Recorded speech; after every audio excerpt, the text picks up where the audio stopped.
Semuanya siap diberkati dengan firman Tuhan hari ini. Saudaraku, hari ini khotbah saya rasa penting sekali. Dan ini akan memperlengkapi kita untuk menghadapi apa yang akan terjadi ke depan nanti. Dan sebenarnya bukan ke depan nanti, sudah dimulai sejak sekarang. Ya, tetapi saya berdoa melalui firman Tuhan ini, kita diperlengkapi, kita dipersiapkan sehingga kita kuat untuk menghadapi apa yang sedang dan akan terjadi. Judul khotbah hari ini adalah unshakable, tidak tergoncangkan. Saya percaya bersama Yesus kita semua tidak tergoncangkan. Amin. Nah, kenapa ini sesuatu yang penting? Karena saya melihat dalam hati saya, melihat dalam mata roh saya, bahwa ada begitu banyak goncangan-goncangan yang akan terjadi. Ya, di dalam dunia ini. Dan ini sudah saya sampaikan beberapa kali. Tapi hari ini secara khusus kita mau bicara tentang goncangan-goncangan ini. Kita baca di dalam Markus 13 ayat 7 sampai ayat yang ke-8. Dinubuatkan seperti ini. Dan apabila kamu mendengar deru perang. Sedang terjadi enggak ini? Sedang terjadi. Atau kabar-kabar tentang perang. Janganlah kamu gelisah. Semuanya itu harus terjadi. Nah, kadang-kadang kita tentunya berdoa supaya perang tidak terjadi. Tetapi ternyata Alkitab ngomong ada memang momen-momennya, semuanya itu harus terjadi. Tetapi itu belum kesudahannya. Ayat 8. Sebab bangsa akan bangkit melawan bangsa dan kerajaan melawan kerajaan. Ini akan terjadi, saudaraku. Akan terjadi gempa bumi di berbagai tempat. Dan akan ada apa? Kelaparan. Semua itu barulah permulaan penderitaan menjelang zaman baru. Nah, saudara yang kenal sama saya, saudara tahu jenis khotbah-khotbah yang saya sampaikan. Saya selalu akan bicara tentang hal-hal yang positif, hal-hal yang membangun. Dan kalau saudara mendengar saya khotbah hari ini tentang goncangan-goncangan seperti ini sesuatu yang sebenarnya bukan tipikal khotbah saya. Tetapi karena saya merasa saya melihat sesuatu di depan, maka saya mesti sampaikan sama saudara bahwa akan ada goncangan-goncangan. Bahkan sudah sekian waktu ini dimulai yang namanya goncangan-goncangan terjadi. Di dalam ayat-ayat yang kita baca tadi bahkan ditulis ada gempa. Gempa secara fisik juga, saya pernah ngalamin gempa di Jogja.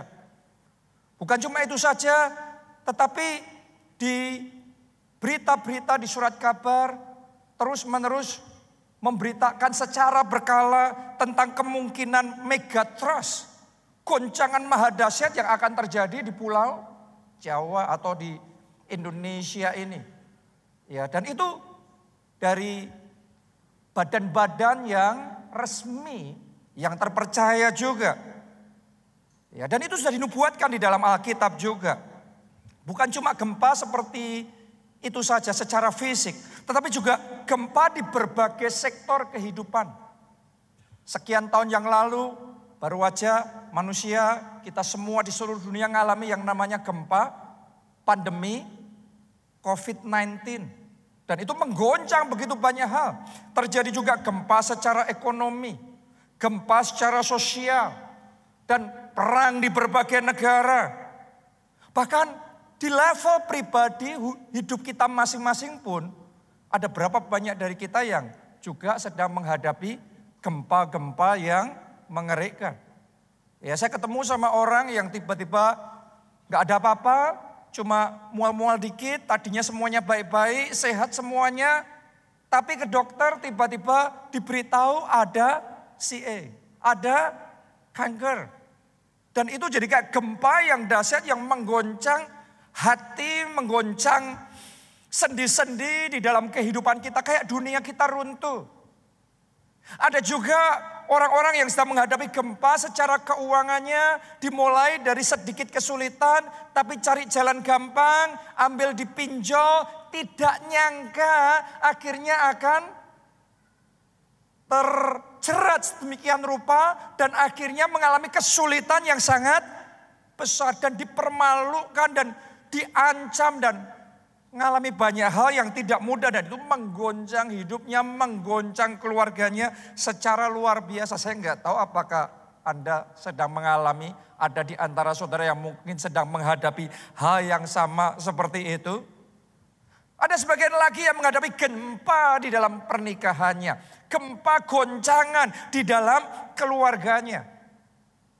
Sebagian lagi gempa yang dihadapi adalah goncangan di dalam kehidupan rohani. Karena di akhir zaman sudah dinubuatkan banyak nabi palsu. Banyak pengajaran-pengajaran yang akan menyesatkan. Sehingga akhirnya iman sebagian orang mulai goyang. Iman kepercayaannya sama Yesus mulai goyang. Imannya sama Alkitab sebagai otoritas firman Tuhan yang final mulai goyang. Ini semua kan digoncang. Tapi saya berdoa melalui firman Tuhan hari ini, kita semua terima kekuatan yang baru. Goncangan boleh terjadi, 1000 boleh rebah di kiri saudara, selaksa rebah di kanan saudara. Tapi saya berdoa untuk jemaat keluarga Allah di sini, Anda yang mengikuti juga secara online, kekuatan Tuhan menopang saudara, kekuatan Tuhan mengokohkan saudara. Anda tetap teguh, Anda tetap tegak berdiri karena Tuhan yang menopang kehidupan saudara. Tapi di satu sisi yang lain kita harus mengerti bahwa goncangan ini sedang terjadi. Bukan cuma kita yang menghadapi goncangan, tetapi semua orang dan banyak orang di luar sana juga sedang menghadapi banyak goncangan. Dan tentunya ini juga memunculkan satu kesempatan buat saudara dan saya sebagai anak-anak Tuhan. Kesempatan untuk apa? Bersaksi. Di saat banyak orang menghadapi goncangan, di saat banyak ketakutan, di saat banyak orang putus asa, kekhawatiran dan lain sebagainya. Saya mau ngomong sama saudara, jadilah saksi Kristus. Mari kita jadi terang dunia dan garam dunia untuk memberitakan di dalam Yesus ada keselamatan. Di dalam Yesus ada pengampunan dosa. Di dalam Yesus ada damai sejahtera. Di dalam Yesus ada sukacita. Di dalam Yesus ada pertolongan. Itu satu berita baik, satu Injil yang kita perlu bagikan sama keluarga kita, sama teman-teman kita, sama orang di sekeliling kita yang sedang goncangan. Kita mungkin sekarang pikir, oh mungkin sudah habis ini sudah tenang, oke, baik-baik saja. Ya, semua pemerintah juga ngomong baik-baik saja. Tapi mungkin nanti sebagian akan terkaget-kaget dengan apa yang akan terjadi di depan. Karena akan ada hal-hal yang tidak disangka-sangka, tapi kemudian itu terjadi. Ya, akan ada goncangan di berbagai sektor, goncangan kebangkrutan, goncangan masalah macam-macam. Di akhir zaman ini yang pasti terjadi dan harus terjadi. Tapi saya berdoa Tuhan memberikan kekuatan kepada kita semuanya. Mari kita baca Ibrani 12 ayat 26 sampai 28. Waktu itu suaranya menggoncangkan bumi, tetapi sekarang ia memberikan janji, satu kali lagi aku akan menggoncangkan bukan hanya bumi saja, melainkan langit juga. Satu kali lagi ditulis di sini, artinya akan terjadi lagi. Kita nggak tahu bentuknya seperti apa, kita nggak tahu apa itu yang akan terjadi dalam skala nasional atau dunia, ataupun dalam skala pribadi dan keluarga kita masing-masing. Tapi Tuhan, firman Tuhan sudah memberitahu, goncangan itu akan terjadi. Ya, jadi kita itu kalau orang percaya, orang benar itu bukan membutakan diri terhadap masalah. Kita ngerti masalah apa yang akan terjadi, tapi mari kita persiapkan diri kita. Ayat berikutnya, ayat 27. Ungkapan satu sekali lagi menunjuk kepada perubahan pada apa yang dapat digoncangkan. Karena ia dijadikan, perhatikan, supaya tinggal tetap apa yang tidak tergoncangkan. Ternyata beda antara goncangan dibandingkan dengan tergoncang. Saya ulangi ya, ada perbedaan antara digoncang dan tergoncang. Ada orang yang, ada negara yang, ada perusahaan yang, ada dunia yang ketika digoncang, maka benar-benar tergoncang. Dan kalau tergoncang, akhirnya tergeletak. Tetapi di dalam ayat ini ditulis bahwa sekalipun ada goncangan, ditulis begini. Akan tinggal tetap apa yang tidak tergoncangkan. Jadi akan ada orang-orang, akan ada keluarga-keluarga, akan ada perusahaan-perusahaan, organisasi-organisasi. Walaupun goncangan itu terjadi, tetapi mereka tidak tergoncangkan. Mereka tetap akan kokoh, mereka tetap akan kuat, unshakable, tidak tergoncangkan. Doa saya itu saudara. Itu saudara, itu saudara. Dalam nama Tuhan Yesus, kita semua tidak tergoncangkan. Pernikahan kita tidak tergoncangkan. Keluarga kita tidak tergoncangkan. Masa depan kita tidak tergoncangkan. Doa saya, damai sejahteramu tidak tergoncangkan. Sukacita dalam hidupmu tidak tergoncangkan. Kedekatan hubunganmu sama Roh Kudus tidak tergoncangkan. Imanmu sama Tuhan tidak tergoncangkan. Hubungan pribadimu sama Tuhan tidak tergoncangkan. Ibadahmu tidak tergoncangkan. Pelayananmu tidak tergoncangkan. Amin. Jadi sekali lagi ada bedanya digoncang terus tergoncang. Yang satunya digoncang tapi tidak tergoncangkan. Itu khotbah hari ini, unshakable, tidak tergoncangkan. Minta anugerah sama Tuhan supaya ketika nanti, bahkan sekarang, goncangan-goncangan itu terjadi, Anda tidak tergoncangkan. Anda tidak tergoncangkan, katakan tidak tergoncangkan. Katakan dengan lebih kuat dalam nama Tuhan Yesus. Saya tidak tergoncangkan. Kita tidak tergoncangkan. Keluarga kita, gereja kita, negara kita tidak tergoncangkan. Katakan amin. Ayo kita kasih tepuk tangannya yang paling meriah buat Tuhan. Yang memberikan anugerah untuk kita teguh dan kuat. Tidak tergoncangkan. Unshakable.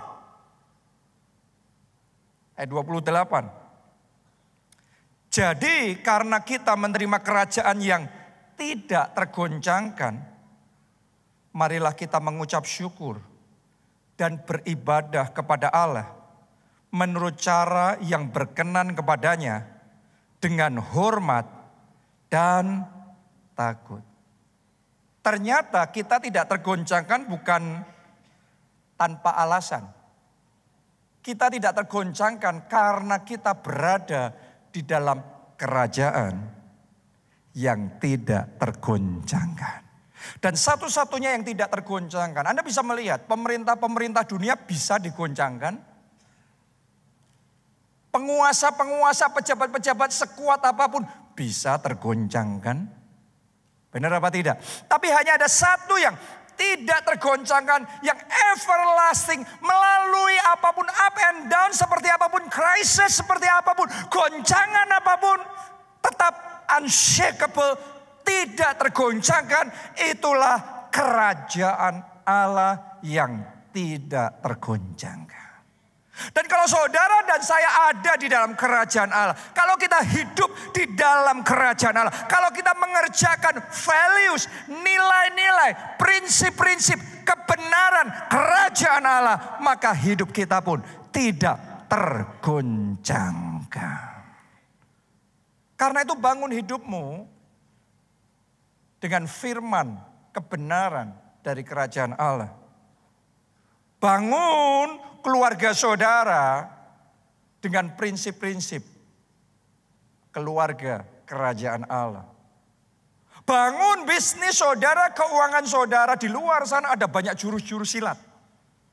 Secara finansial yang kayaknya captivating, kayaknya menarik, kayaknya akan membawa kita langsung kilat kaya saat ini juga. Dan lain sebagainya yang sangat menarik sekali. Tapi saya mau ngomong saudara, Anda bisa melihat berapa banyak orang secepat naik, secepat itu lebih cepat lagi jatuhnya.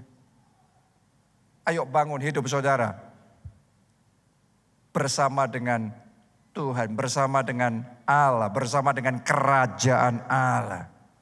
Karena kerajaan Allah itu yang tidak tergoncangkan. Keuangan saudara, pelayanan kita, hidup kita semuanya. Pastikan ada di dalam kerajaan Allah. Mengerjakan nilai-nilai kerajaan Allah. Komit dengan kerajaan Allah. Memprioritaskan kerajaan Allah. Maka menghadapi semuanya itu tidak tergoncangkan. Jadi kalau saudara flashback ke belakang. Pandemi terjadi. Krisis terjadi, resesi terjadi, gempa terjadi, semuanya terjadi. Tapi Tuhan ngomong satu kali lagi. Terjadi. Pertanyaan saya, are you ready? Jangan merasa kuat dengan diri sendiri. Kita butuh Tuhan dalam hidup kita. Kita butuh Tuhan yang menopang hidup kita. Manusia hari ini tampaknya kuat, disentil sedikit aja sarafnya habis saudaraku.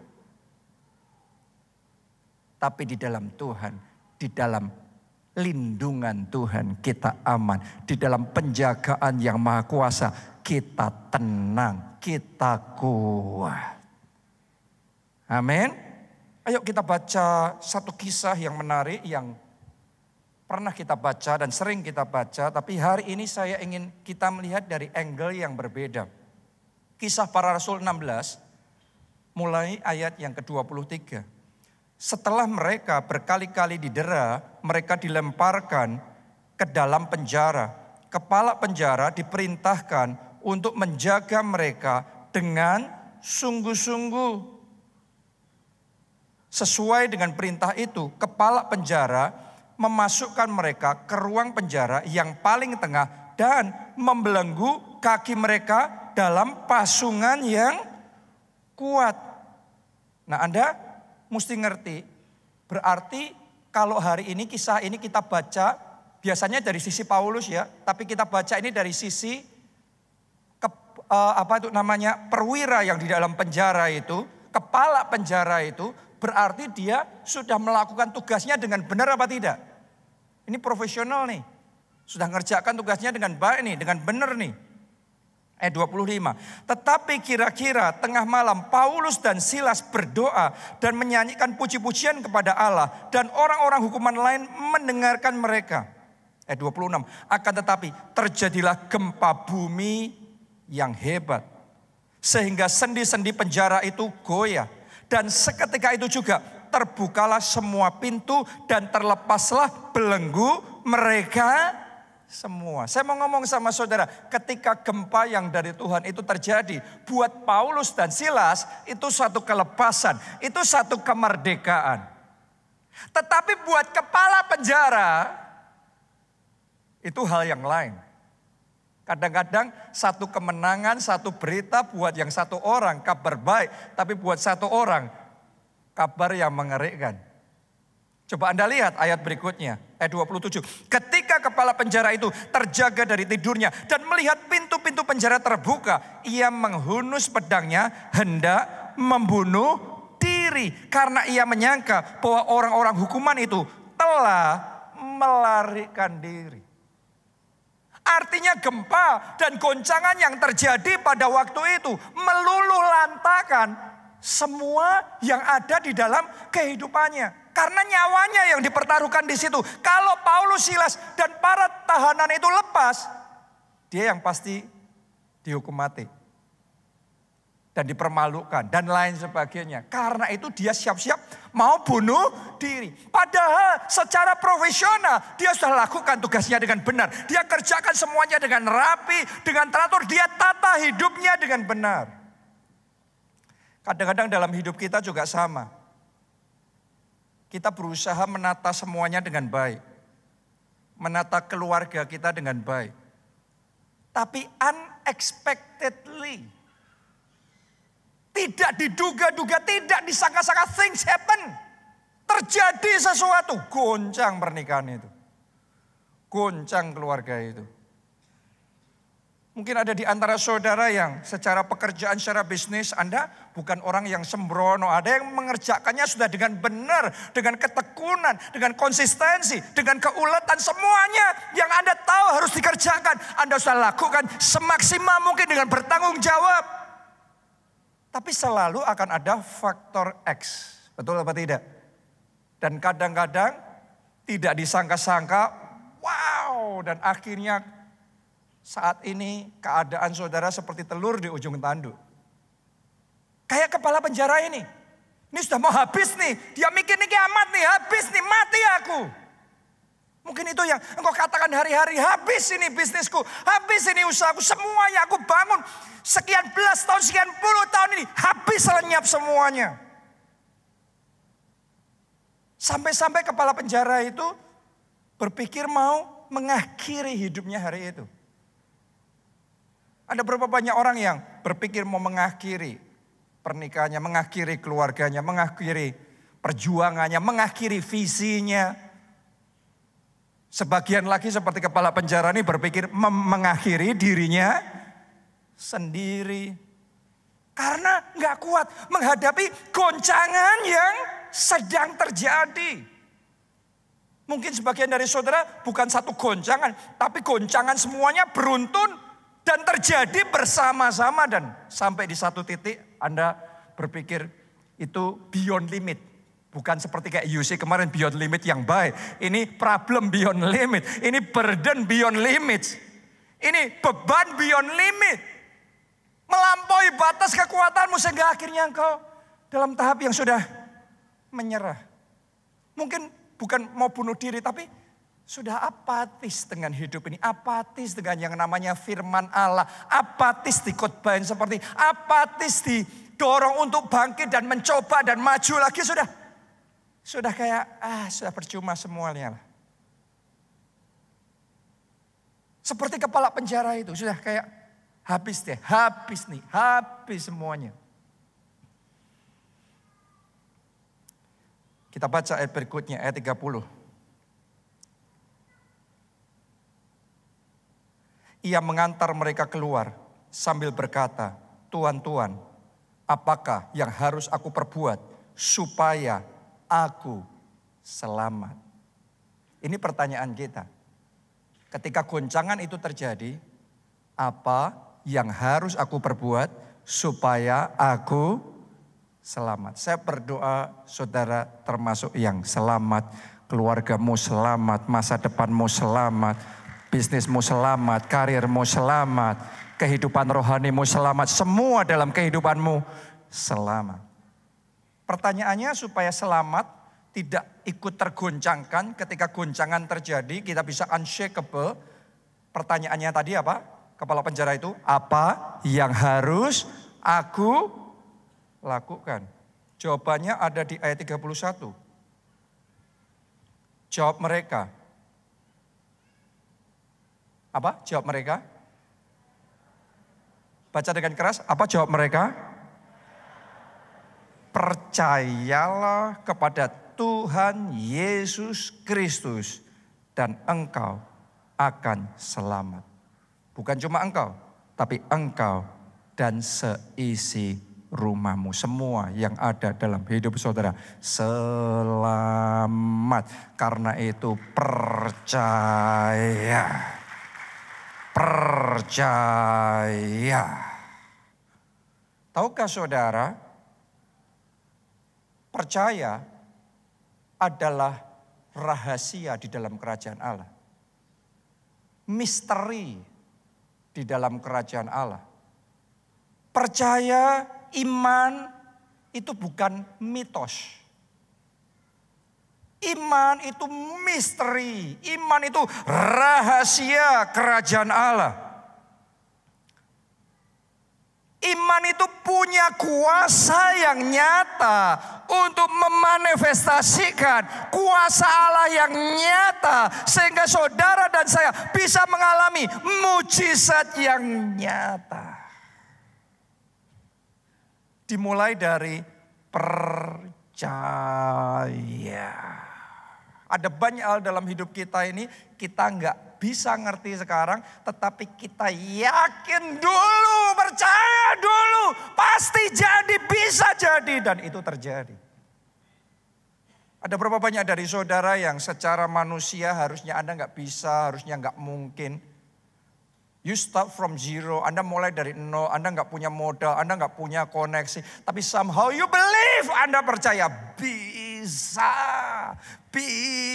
Dan iman saudara takes you beyond. Iman itu membawa saudara melampaui semua batasan, melampaui semua perkataan manusia, prediksi dan analisa manusia. Dan Tuhan membawa engkau berhasil. Ada banyak hal. Saudaraku, this is the mystery of faith. Ini adalah misteri dari iman. Ini yang disebut dengan rahasia kerajaan Allah. Kalau saudara dan saya paham tentang hal ini, Anda akan bisa mengakses kuasa Allah. Sehingga mujizat Allah itu bisa nyata terjadi di dalam kehidupan kita.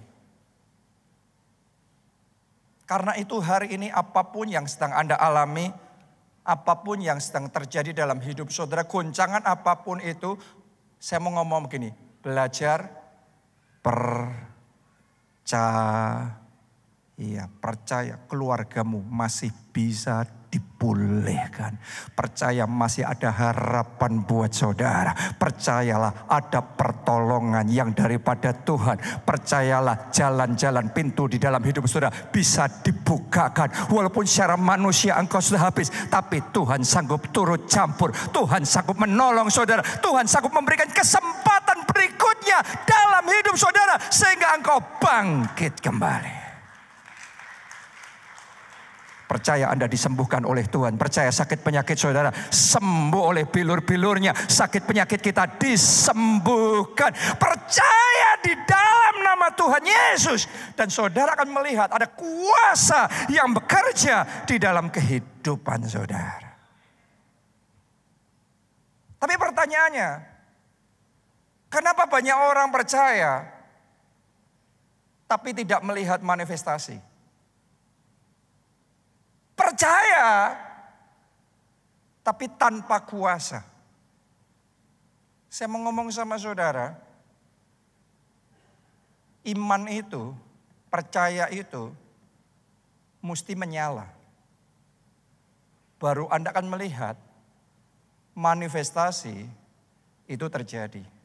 Mic saya yang sama yang saya pakai ini, punya potensi untuk dipakai dan bicara seperti ini. Tapi kalau off, kalau tidak menyala, tidak hidup mic-nya, maka apa yang terjadi? Saya coba ya.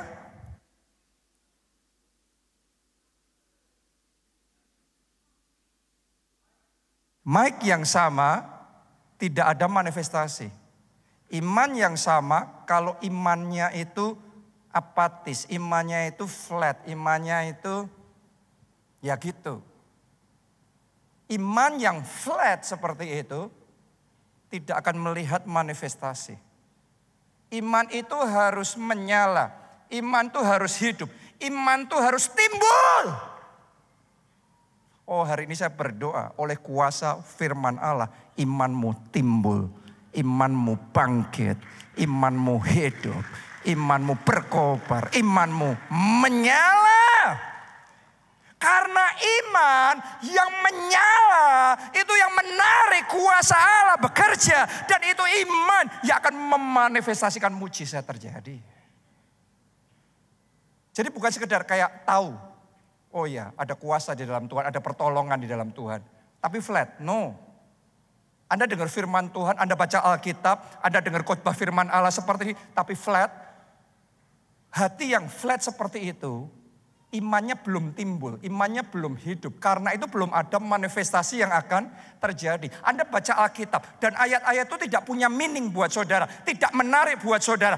firman yang tidak menarik buat kita. Anda tahu di otak pun, tapi hatimu nggak terbakar dengan firman itu, nggak berkobar dengan firman itu. Iman itu belum bisa menarik kuasa Allah untuk bekerja. Hari ini saya berdoa, iman timbul dari pendengaran.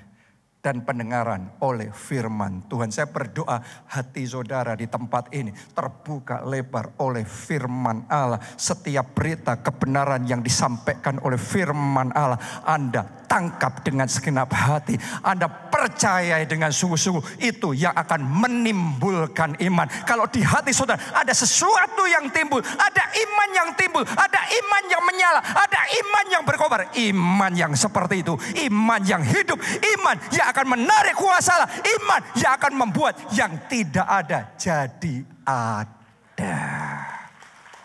Kemenangan ada dalam hidup saudara. Kesaksian akan ada beritakan dalam hidup saudara. Kebangkitan terjadi. Pemulihan keluarga terjadi dalam hidup saudara. Terobosan kemenangan besar terjadi dalam hidup saudara. Saya nubuatkan di tempat ini.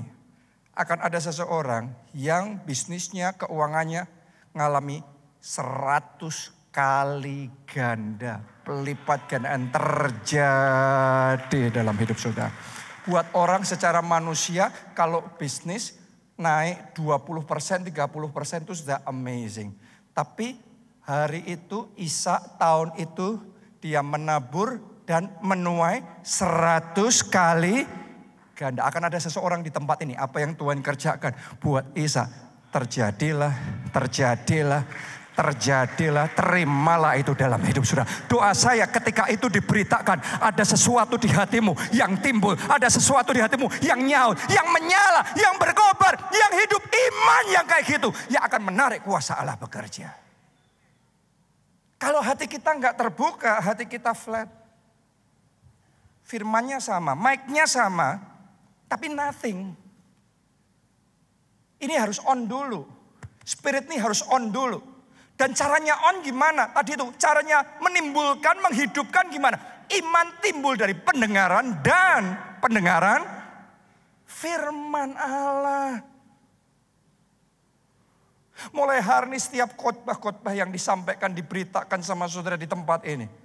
Mengobarkan hati saudara, membangkitkan iman saudara, menyalakan kepercayaan dan keyakinan saudara. Anda berani percaya bahwa bagi Allah tidak ada yang mustahil. Anda yang percaya tadi di sana, mulai tahun ini hal-hal yang mustahil akan mulai terjadi, akan menjadi kesaksian dan kesaksian dan kesaksian yang Tuhan kerjakan dalam hidup saudara.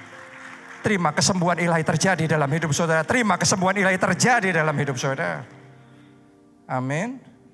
Saya ngerasa di tempat ini ada yang sudah terdesak secara finansial, sudah kayak tidak tertolong lagi. But because you believe. Tapi karena hari ini engkau percaya. Seperti Abraham itu dikasih janji sama Tuhan bakal punya anak. Padahal usianya sudah hampir 100 tahun. Dan gak ada tanda-tanda dia bakal punya anak. Hebatnya gini, walaupun sudah nunggu sekian puluh tahun dan tetap gak terjadi apa-apa. Gak ada tanda-tanda dia tetap punya anak. Imannya tidak jadi flat. Imannya tidak ngomong ya wis lah, ya udahlah. Kalau iman flat, nothing happen. Hebatnya Abraham ngalami semuanya itu saudaraku. Tapi Alkitab mencatat, sekalipun tidak ada dasar berharap, tapi Abraham berharap kepada Tuhan. Itu iman yang berkobar, itu iman yang hidup. Walaupun semua situasinya negatif, prediksinya negatif, walaupun semua goncangan terjadi, tetapi aku tetap percaya. Kalau ada iman seperti itu, Anda akan melihat kuasa Allah terjadi dalam hidup saudara. Goncangan boleh terjadi, tapi engkau tidak tergoncangkan. Anda unshakable, Anda akan kuat berdiri kokoh. Karena kuasa Tuhan yang menopang hidup saudara. Dan iman saudaraku tidak bisa digantikan dengan ditumpangi tangan, didoakan oleh pendeta. Iman untuk kuasa bekerja, iman harus menyala. Anda baca di Alkitab, Anda akan menemukan waktu Yesus di Nazaret dan melayani mereka, doain mereka. Alkitab mencatat begini, Yesus tidak bisa melakukan banyak mujizat di situ karena ketidakpercayaan mereka. Wow, ternyata Yesus yang penuh kuasa, penuh urapan, paling diurapi sedunia. Kalau ada di tempat melayani orang-orang yang tidak percaya, tercatat Yesus pun tidak bisa melakukan mujizat. Ada berapa banyak orang gak sadar ketika datang sama pendeta minta didoakan, ada harapan tapi di hatinya imannya belum menyala. Imannya flat masian. Saudara mau didoakan pendeta, paling terkenal, paling diurapi seperti apapun, Yesus pun yang mendoakan dan melayani saudara. Alkitab sudah mencatat orang-orang di Nazaret itu tidak bisa menerima mujizat, menerima kuasa Allah. Kenapa? Karena ketidakpercayaan mereka. Artinya imannya flat, apatis. Kalau Anda mendengar khotbah ini flat, apatis, nothing will happen. Anda rugi sendiri. Sebaliknya saudara, ingat gak kisah Hana yang menjerit minta anak sama Tuhan? Terus datang Imam Eli dan ngomong, doamu sudah dijawab. Sudah tahukah Anda, Imam Eli ini imam yang gak bener. Bener gak? Ini imam yang kacau nih. Terus deklarasi profetik, Hana doamu sudah dijawab. Ngasal saudaraku, ngasal. Tadinya dia baru mikir nih Hana mabuk. Setelah Hana ngomong aku gak mabuk, aku hatiku pedih, aku minta anak. Terus ngasal dia ngomong, ya sudah kamu pulang, kamu punya anak. Ngasal nih. Tapi karena Hana menerima perkataan itu dan dia melihat Imam Eli bukan orangnya, tetapi kepercayaan Tuhan dalam hidupnya. Jabatan yang Tuhan kasih sebagai imam. Itu yang dia pegang. Ini wakilnya Tuhan. Dan dia terima perkataan itu. Dia percaya. Makanya Alkitab ngomong sejak waktu itu mukanya tidak muram lagi. Orang kalau percaya itu bukan cuma di mulut. Orang kalau percaya itu ada ekspresi yang akan keluar. Hana gak muram lagi. Dia happy. Dia bersuka cita. Dan karena itu, iman yang kayak gitu, iman yang hidup, iman yang berkobar, iman yang timbul seperti itu, menarik kuasa Allah, manifestasinya nyata. Dan tahun berikutnya dia sudah dapat anak mujizatnya. Doa saya, Anda juga akan dapat anak mujizat. Anda akan dapat jodoh mujizat. Saudara akan dapat pekerjaan mujizat itu. Amin. Saya berdoa terjadi itu dalam hidup saudara. Terjadi itu dalam hidup saudara. Coba Anda renungkan ya. Ini perannya iman ya. Yesus yang penuh kuasa doain orang Nazaret. Tapi tidak bisa karena ketidakpercayaan. Imam Eli yang sekedar asal-asalan. Tanpa anointing dan tidak punya track record melakukan mujizat. Ngomongnya ngasal. Tetapi Hana nerimanya. Ini wakil Allah. Gak ngurus pribadinya gimana, anak-anaknya, keluarganya gimana. Tapi ini wakil Allah. Dan aku percaya. Iman saudaraku. Makanya Yesus kalau melayani, orang selalu ngomong terjadilah sesuai imanmu. Apa iman saudara hari ini? Anda datang ke tempat ini, apa iman yang berkobar di hati saudara hari ini? Saya berdoa ada iman. Anda datang ke tempat ini, Anda berseru sama Tuhan. Dan doa-doamu dijawab. Pemulihan terjadi, kebangkitan terjadi. Kegagalan saudara dirubah menjadi kemenangan. Kerugian saudara dirubah menjadi keuntungan yang tak disangka-sangka. Amin. Kesialan saudara mulai hari berubah menjadi keberuntungan. Demi keberuntungan, demi keberuntungan. Terjadilah itu dalam hidup saudara. Tepuk tangannya yang meriah buat Tuhan kita. Ayat terakhir.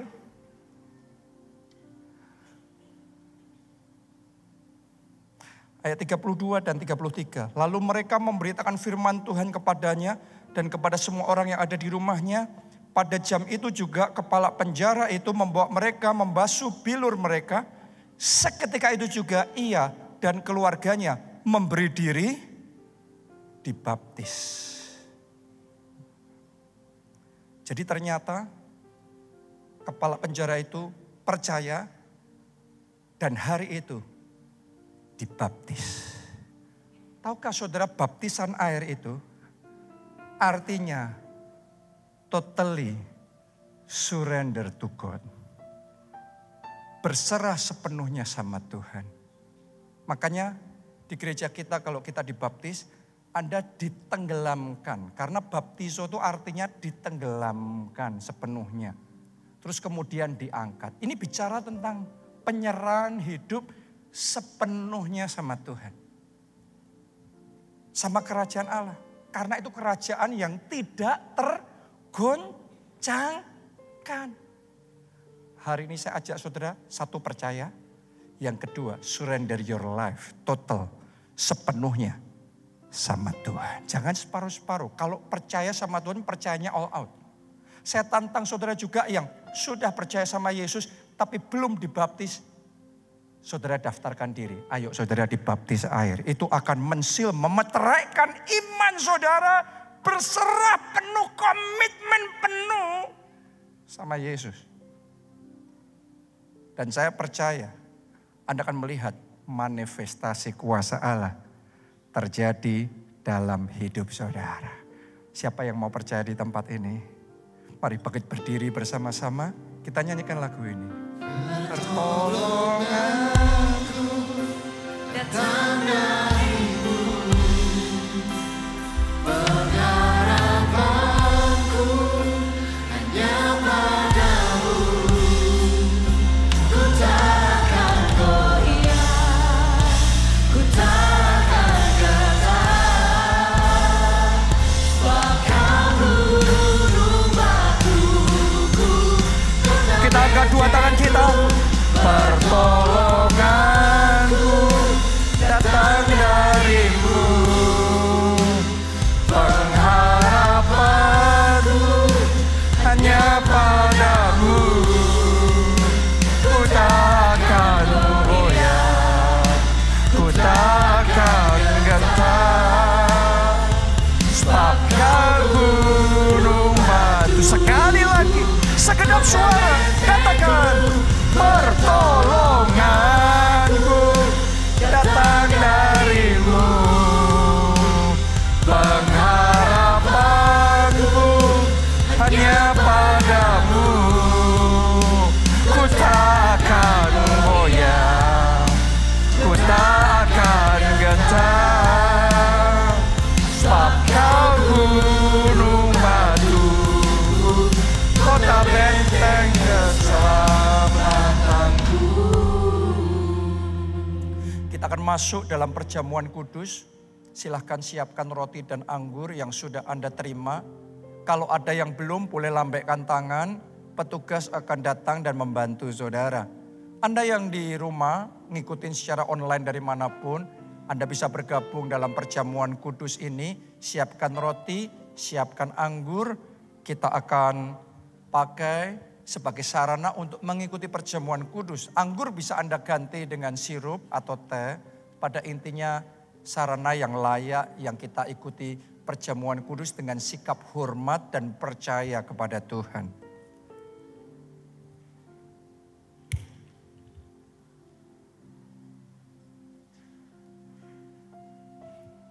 Sekarang kita angkat roti itu di tangan kanan kita. Malam itu, dalam perjamuan terakhir Tuhan bersama dengan murid-muridnya, Ia mengangkat roti, kemudian memecah-mecahkannya, serta berkata, inilah tubuhku yang diserahkan bagi kamu sekalian. Perbuatlah ini setiap kali kamu mengingat aku. Apakah Anda percaya roti yang kita angkat ini bukan roti biasa lagi, Seperti yang Yesus katakan, inilah tubuhku, inilah tubuh Kristus. Apakah Anda percaya? Ayo kita terima bersama dalam nama Tuhan Yesus.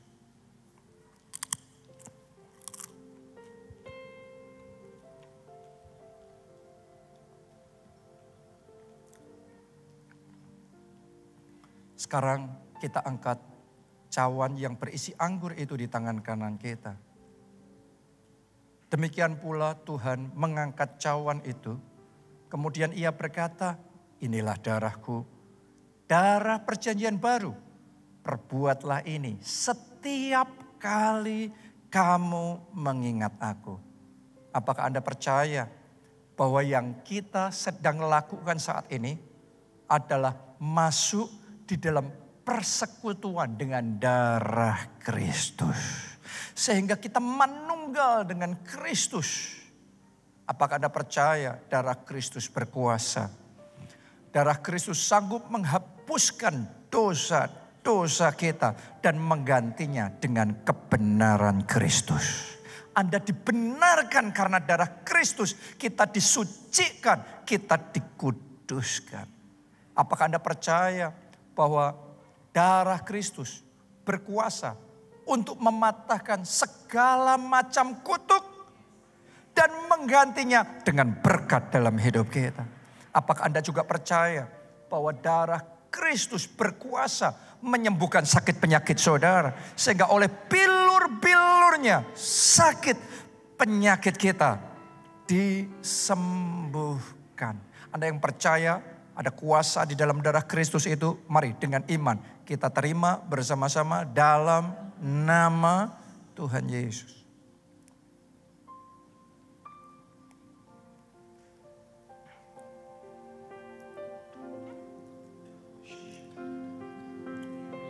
Ora takapasyara takapasyara lamu. Ora lawasyara lamu. Let's worship Him.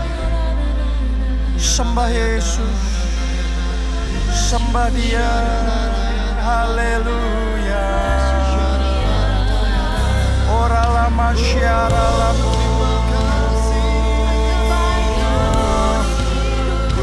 Sekira lawa syara lamu. Haleluya. Haleluya.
Saudaraku, rema firman Tuhan hari ini unshakable. Saya berdoa kita semua terima anugerah dari Tuhan sehingga hidup kita unshakable. Karena di tengah zaman di mana begitu banyak goncangan terjadi. Dan Tuhan juga katakan satu kali lagi. Artinya belum selesai. Ini akan ada goncangan lagi. Tapi doa saya, sekalipun ada goncangan terjadi, kita semua tidak tergoncangkan. Siapa mau terima anugerah untuk tidak tergoncangkan? Angkat dua tangan saudara. Mari katakan bersama-sama, Tuhan Yesus. Tuhan Yesus. Lebih kuat katakan, Tuhan Yesus. Beri aku anugerah. Untuk tidak tergoncangkan. Dunia boleh bergoncang. Tetapi bersama Tuhan, aku tidak tergoncangkan. Mari angkat suara, berdoa saudaraku, berdoa. Beri kami anugerah itu Tuhan.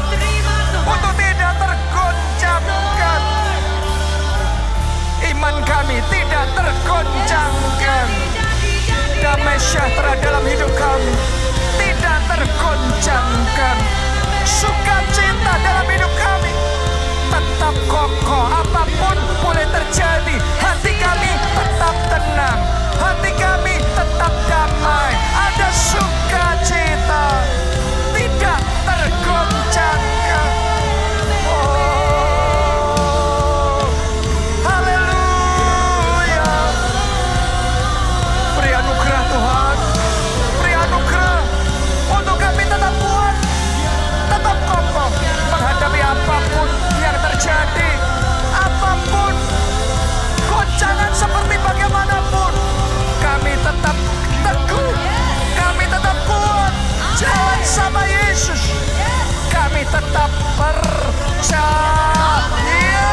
Percaya, aku percaya, kami percaya.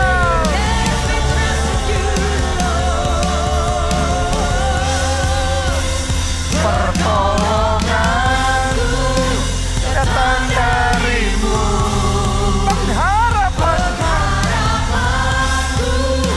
hanya padamu. Amin.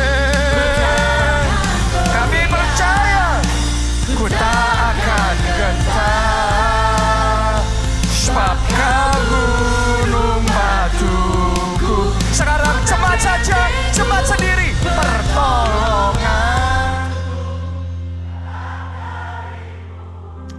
Ini iman kami. Engkau pertolongan, Engkau pengharapan, Engkau andalan, Engkau kekuatan. Ku tak akan goyah, ku tak akan gentar. Mari semuanya, semuanya katakan, pertolonganku datang darimu,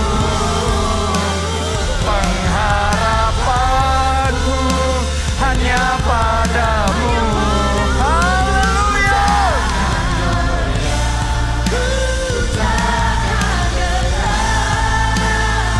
Sebab kau gunung batuku, kota benteng keselamatanku. Mari yang terakhir saudara, yang terbaik bersama-sama katakan pertolongan. Pertolongan.